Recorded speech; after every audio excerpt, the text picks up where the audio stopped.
Hace muchos años, cuando cursaba el colegio secundario, una delegación de jóvenes fuimos en un ómnibus a una excursión.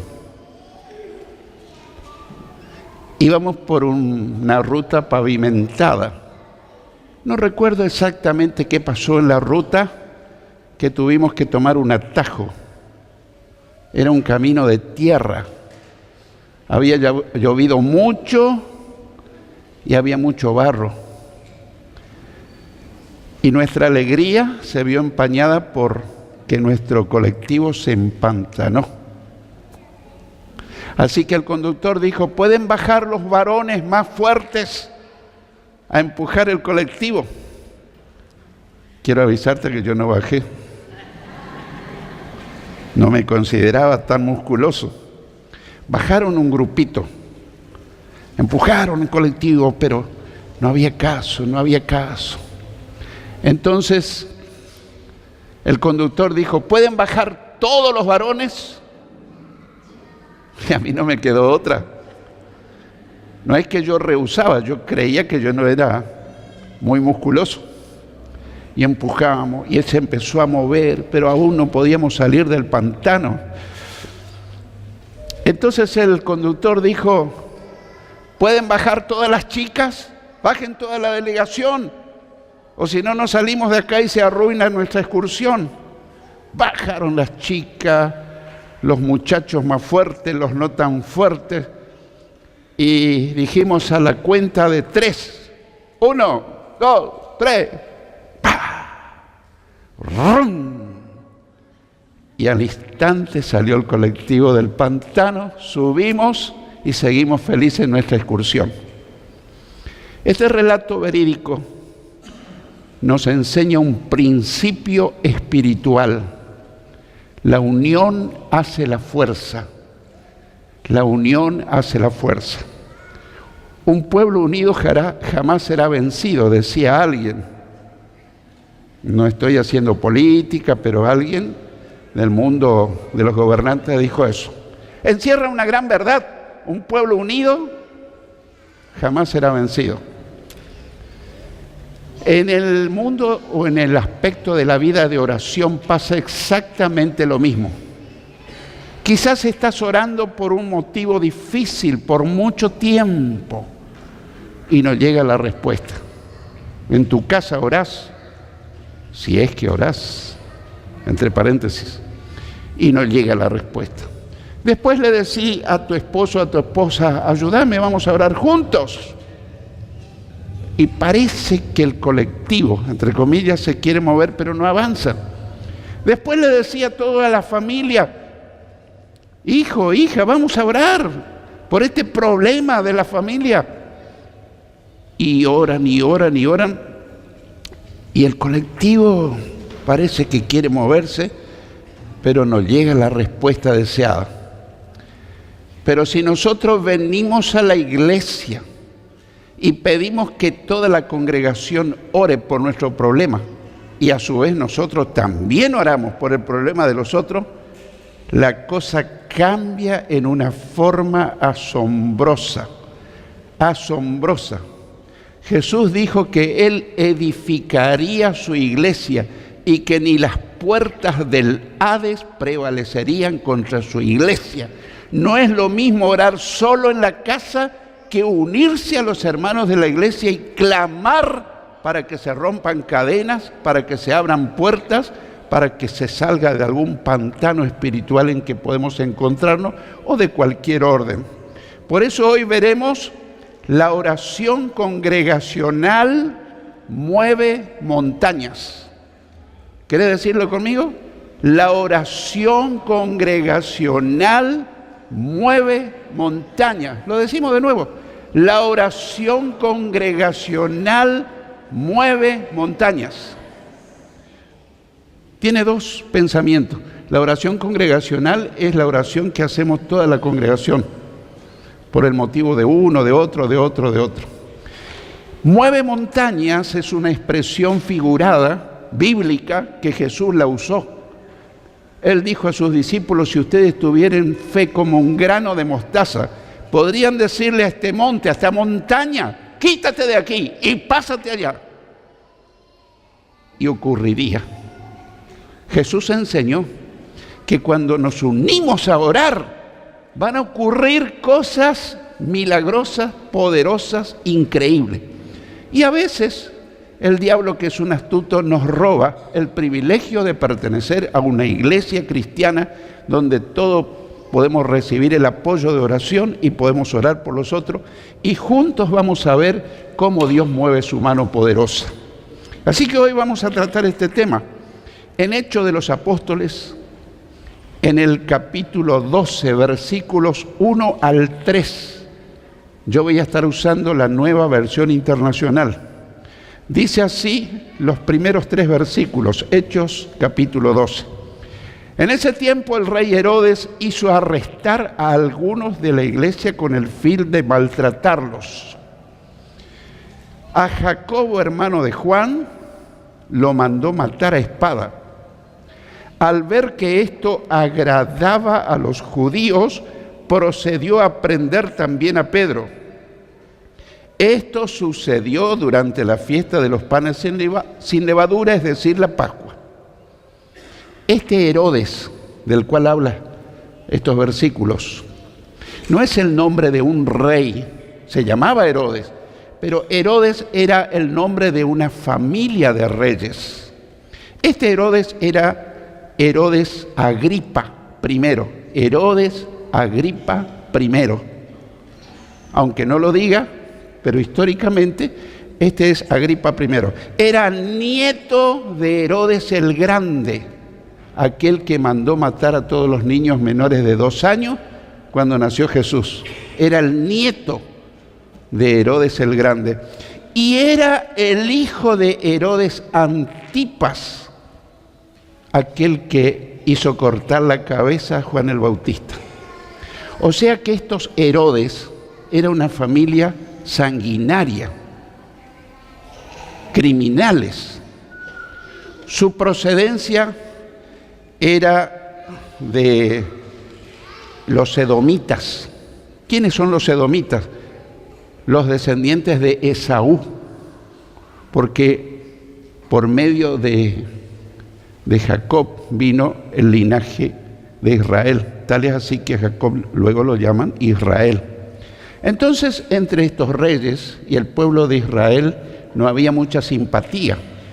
Así que este Herodes, por simpatizar con los judíos, mandó matar a Jacobo y le esperaba la muerte a Pedro. Pedro era sentenciado a muerte. Jesús dijo que que el diablo tiene planes especialmente por los líderes de la iglesia. Satanás tiene la mira puesta en los líderes. No tengan miedo a los líderes. Pero así es. Él dijo esta misma noche, ustedes me abandonarán porque está escrito, heriré al pastor y se dispersarán las ovejas. Cuando falta el papá o mamá en la casa, la familia tambalea. Cuando le pasa algo a un líder, a un pastor en la iglesia, la congregación tambalea. Así que Dios tenía planes para bien, pero Satanás tenía planes para mal. Así que Jacobo y Pedro eran los apóstoles más reconocidos en Jerusalén. Y recordemos que Jacobo era hermano de Juan y junto con Pedro eran los discípulos más allegados al Señor. Y estamos frente a un drama, porque ya mataron a un apóstol y le esperaba el turno de muerte para el otro, que era Pedro. Bien al comienzo de la iglesia cristiana, Pedro iba a ser muerto por este rey sanguinario. En el versículo 4 dice que Después de arrestarlo, lo metió en la cárcel y lo puso bajo la vigilancia de 4 grupos de 4 soldados cada uno. Tenía la intención de hacerlo comparecer en juicio público después de la Pascua. Quiero que pienses, 4 grupos de soldados, de 4 soldados cada uno. ¿Cuántos eran? ¿4 por 4? 16 soldados custodiando a Pedro. Así que allí estaba, bien custodiado en la cárcel. Y pensaba ejecutarlo públicamente Herodes al día siguiente, después que pasara la Pascua. Acá viene el versículo más importante del pasaje bíblico, el versículo 5. Dice, pero mientras mantenían a Pedro en la cárcel, la iglesia oraba constante y fervientemente a Dios por él. La iglesia oraba constante y fervientemente a Dios por él. ¿Qué es constante? No de vez en cuando, no de esporádicamente, permanentemente y fervientemente, con ganas, con fe, con entusiasmo. Otra versión dice, así que Pedro estaba en la cárcel bien vigilado, pero los de la iglesia seguían orando a Dios por él con mucho fervor. No le quedaba otra. Nadie lo podía sacar. La liberación de Pedro era una misión imposible, humanamente hablando. Estaba en la cárcel custodiado por todo un grupo armado de soldados. Pero la iglesia comenzó a orar constante y fervientemente a Dios por él. Quiero decirte una ley espiritual. Lo espiritual cambia lo material. Y la oración constante y ferviente de la iglesia gobierna el mundo espiritual.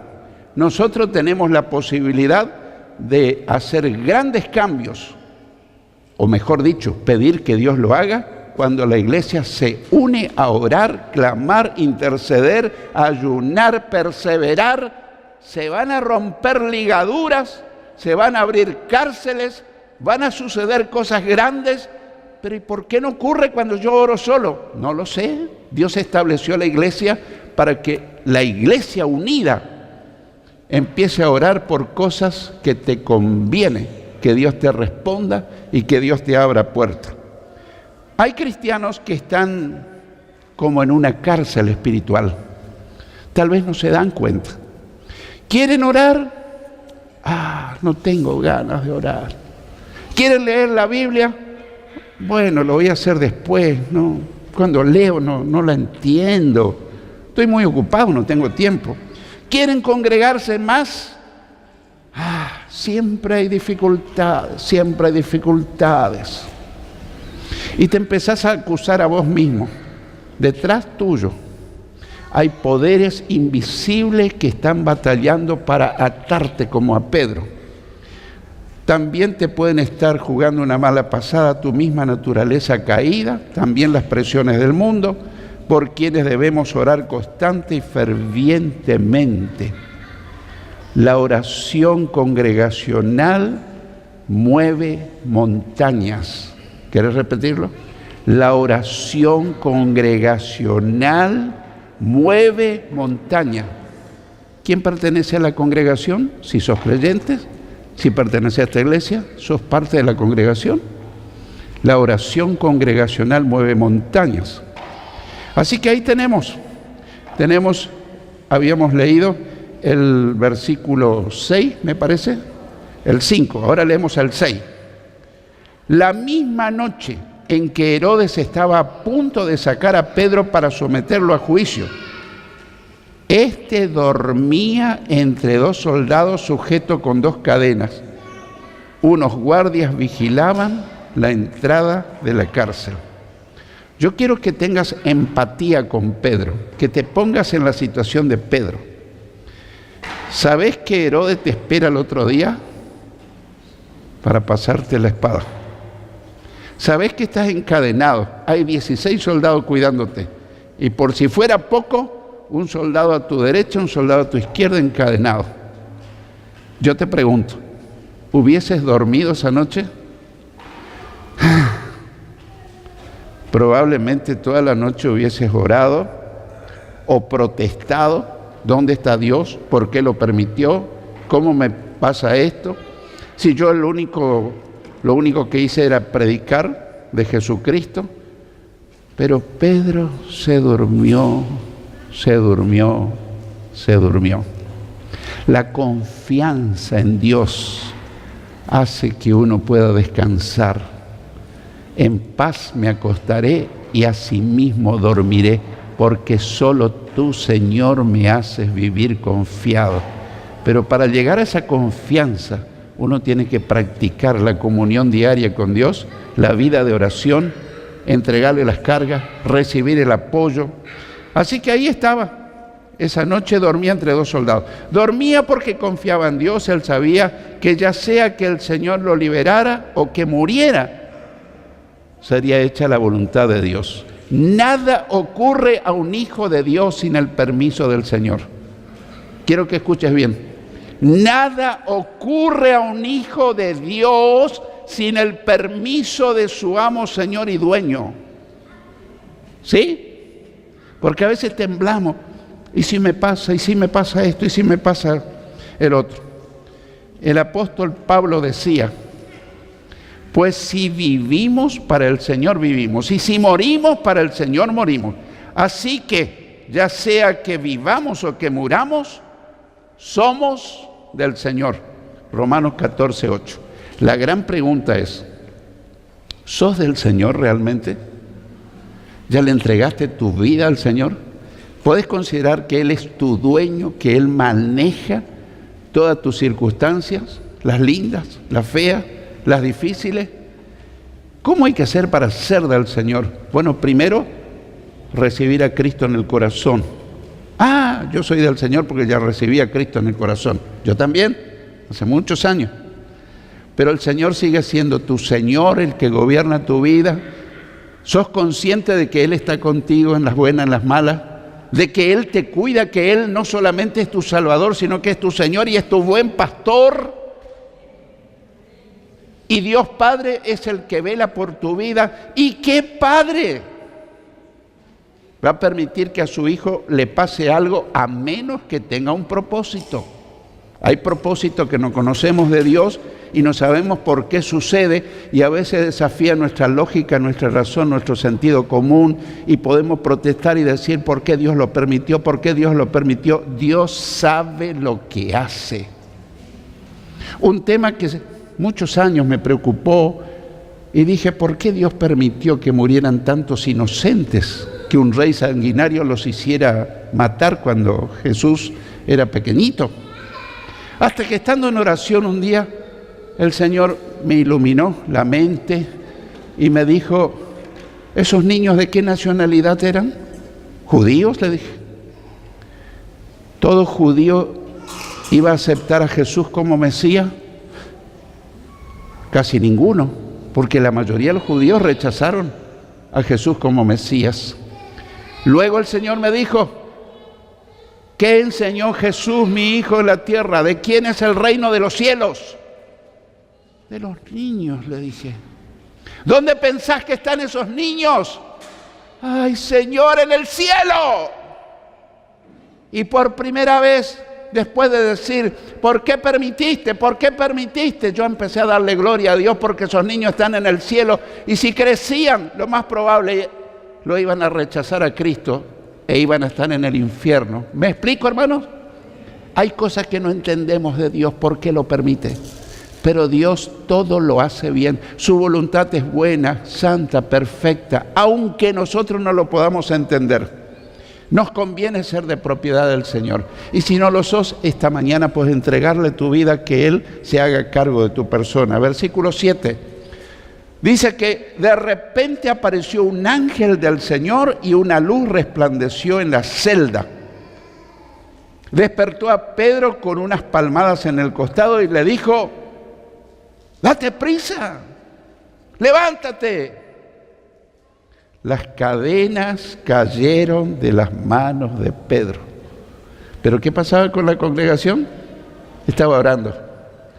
La oración congregacional mueve montañas. ¿Querés repetirlo? La oración congregacional mueve montañas. El Señor sabía la situación de Pedro, ¿o no? ¿Sabría de Dios que Pedro estaba en peligro? ¿Sí o no? El Señor conoce tu situación en detalle. Pero ¿y cómo no hace algo? Dios sabe cómo actúa. Mis caminos son más elevados que los caminos de ustedes. Mis pensamientos también. Como el cielo es más alto que la tierra, así son mis caminos, mi forma de proceder y mis pensamientos. No vamos a entender a Dios, pero Él siempre actúa con justicia, con santidad, con buen propósito. El Señor envió un ángel a liberarlo. Oh, ¿por qué no me envía un ángel a mi casa? Esta mañana te envió a la congregación que te hable. Porque ángel quiere decir mensajero. Quiere decir mensajero. Así que quiero recordarte en Apocalipsis, escribe al ángel de Tiatira, escribe al ángel de Filadelfia, escribe al ángel de Sardi, escribe al pastor, le decía, al predicador, al mensajero. Eso quería decir. No era un ángel literalmente. En esta ocasión, Dios envía literalmente un ángel del cielo. Envió su ángel. Y hoy me mandó a hablarte que podés ser libre de todas tus ataduras.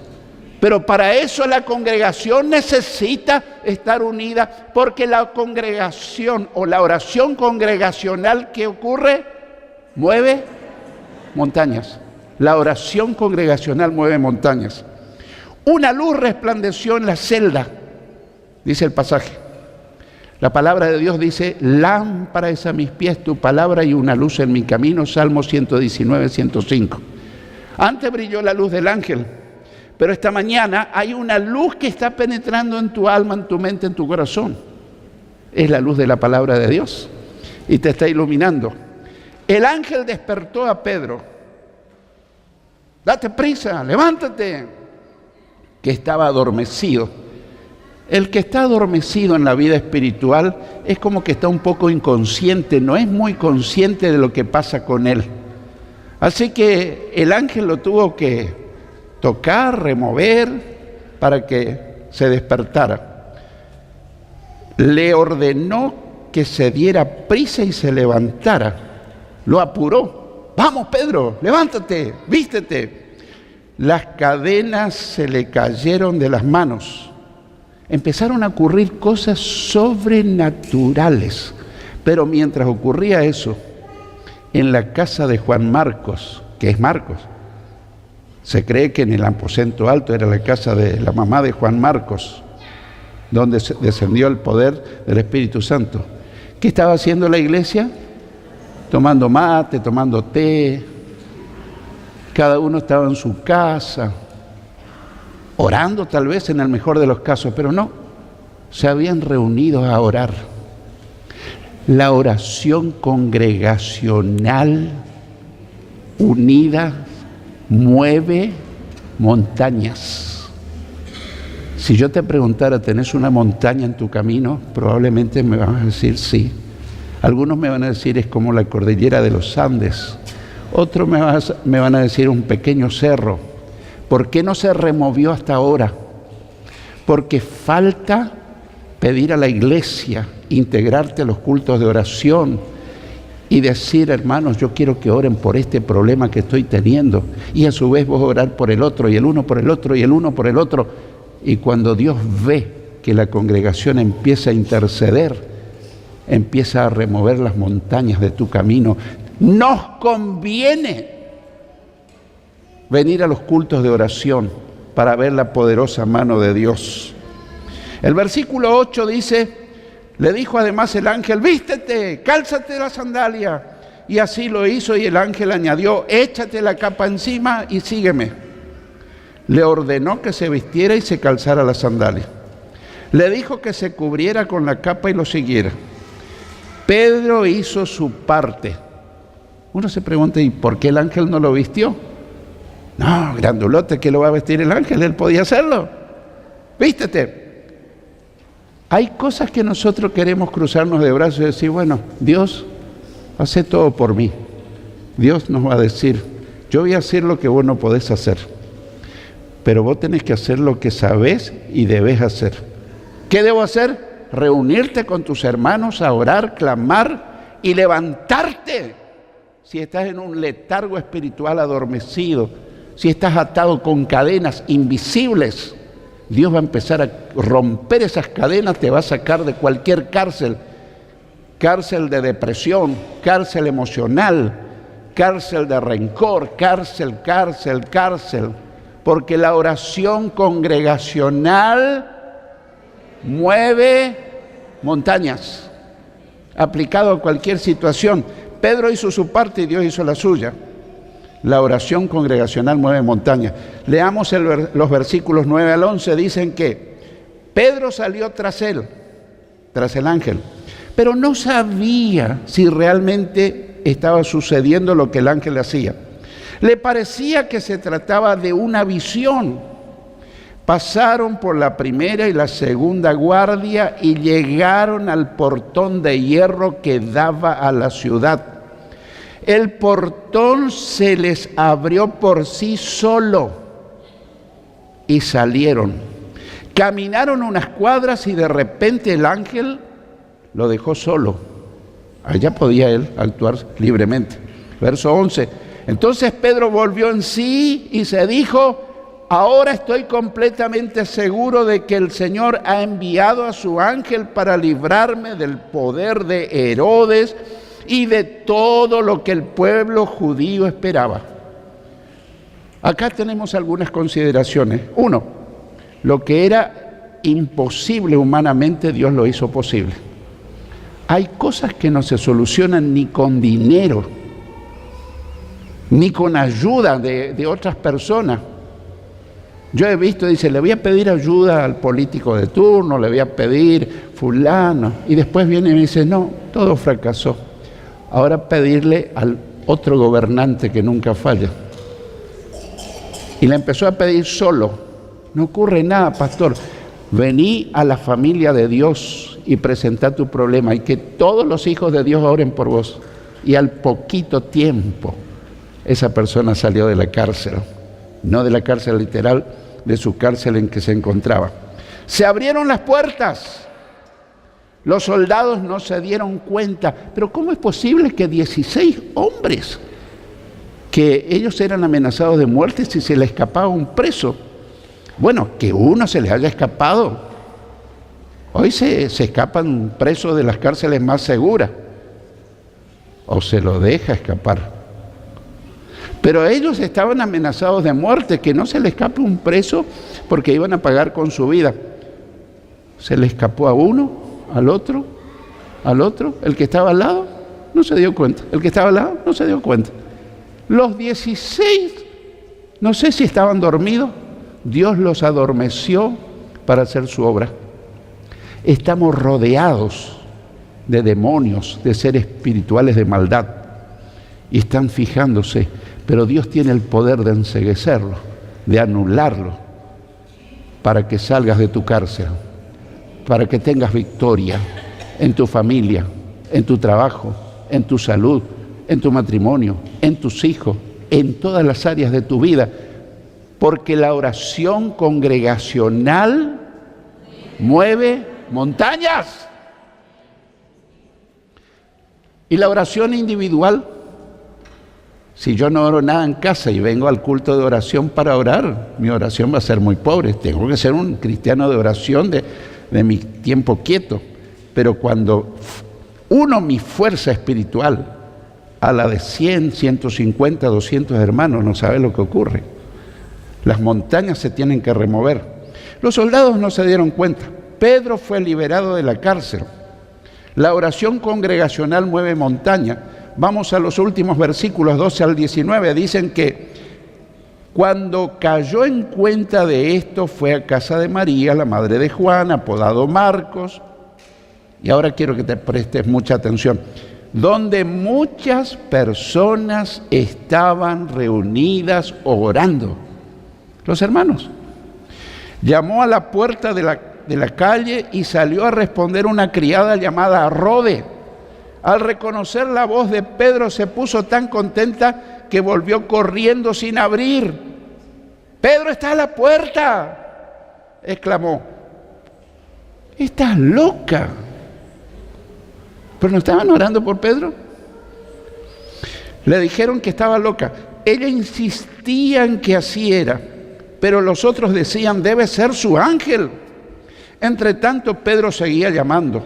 Cuando abrieron la puerta y lo vieron, quedaron pasmados. ¿Pero esta es una visión o es una realidad? No creían que Dios respondió su oración. La oración congregacional mueve montañas. Con la mano Pedro les hizo señas de que se callaran y les contó cómo el Señor lo había sacado de la cárcel. «Cuéntenles esto a Jacobo y a los hermanos». Otro Jacobo les dijo. Luego salió y se fue a otro lugar. Al amanecer se produjo un gran alboroto entre los soldados respecto al paradero de Pedro. Herodes hizo averiguaciones, pero al no encontrarlo, les tomó declaraciones a los guardias y mandó matarlos. Sanguinarios, pero así era la ley. Después viajó de Judea a Cesarea y se quedó allí. Acá tenemos que concluir con varias consideraciones. Pedro ya era libre de la cárcel, se reunió con los hermanos de la iglesia. 2. Los hermanos de la iglesia no podían creer lo sucedido.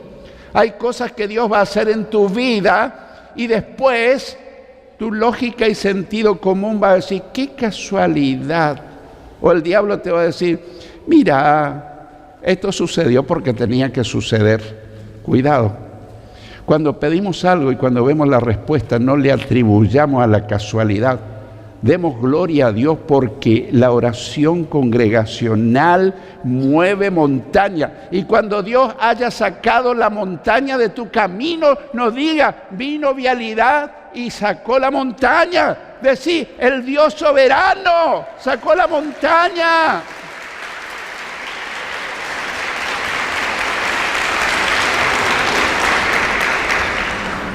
En los muchos años que sigo y sirvo al Señor, he sido testigo cuando toda congregación ora ferviente, constante, perseverante, se liberan prisioneros emocionales, espirituales y a veces que están también injustamente en la prisión.